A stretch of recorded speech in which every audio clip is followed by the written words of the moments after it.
जिल्ह्यामध्ये येतात हा विषय नाही, हा कानावर विषय सुद्धा मी मीटिंगला मांडलेला. आता प्रोसिडिंग लिहिणारा काय लिहितो माहित नाही, कारण प्रोसिडिंग लिहिणाऱ्याला मी सांगितलं की अशा अधिकाऱ्यांना चार्ज दिलेला आहे की जे त्याच्यावर कॅपेबल नाहीत. जे कॅपेबल असणारे अधिकारी बाजूला ठेवले आणि अधिकाऱ्याला चार्ज दिला ते लवकर बदला. शिवणला सांगितलं, परत तेच अधिकारी रिपीट येतात. एखाद्या पोलीस स्टेशनला नाही म्हणलं, पोलीस स्टेशनला सुद्धा जिथं PI ची पोस्ट आहे तिथं PSI ला चार्ज आहे. अशा बऱ्याच गोष्टी सांगितल्या. त्याच्यानंतर ती बदलायला सांगितलेलं आहे.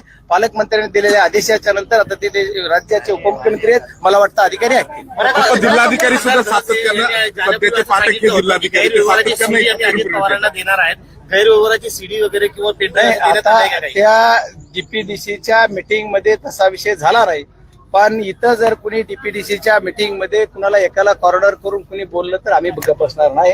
आणि जिथं म्हणलं की कुणी दहशत आहे तर आम्ही त्याला उत्तर दिलं, दहशत कुणाची त्याचं उत्तर द्या. त्याच्यामुळे जिथं माझी पालकमंत्री म्हणले की इथं अधिकाऱ्यावर दहशत आहे, मग कुणाची दहशत आहे, मग त्याच्यावर थोडीच झाली आचाबाची, तर त्याच्यावर बैठक संपली. पण शेवटचा किस्सा काय होता की कळतंय असं की सुरेश धस यांनी उठून माजी पालकमंत्र्यांना काहीतरी प्रश्न विचारला आणि त्यानंतर अजितदादांनी बैठक सोडून निघून गेली. नाही, असं प्रश्न वगैरे काही विचारला. ती बोलत होते आणि ती बोलत असताना त्यांनी थोडंसं वेगवेगळ्या पद्धतीनं मांडलं गेलं. त्याच्यावर मी आणि सुरेशांना एके बाजूने बोलत होतो, ती बाजूने बोलत होती.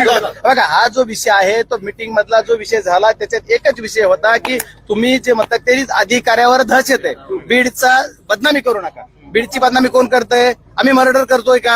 आम्ही चोऱ्या करतोय का? आम्ही राखेचा धंदा करतोय का? आम्ही खंडणी मागतोय का? आम्ही गुटखा चालवतोय का? मटका चालवतोय का? आम्ही काय करतोय बदनामी जिल्ह्याची? जिल्ह्यामध्ये जी सत्य परिस्थिती जे करतात ती आम्ही जनतेसमोर आणायचं काम करतो. आमचा संतोष अण्णा देशमुख यांची जी हत्या झाली त्याला न्याय मागतो, हे आम्ही बदनामी करतो. त्याच्यामुळे थोडी बाचाबाची झाली.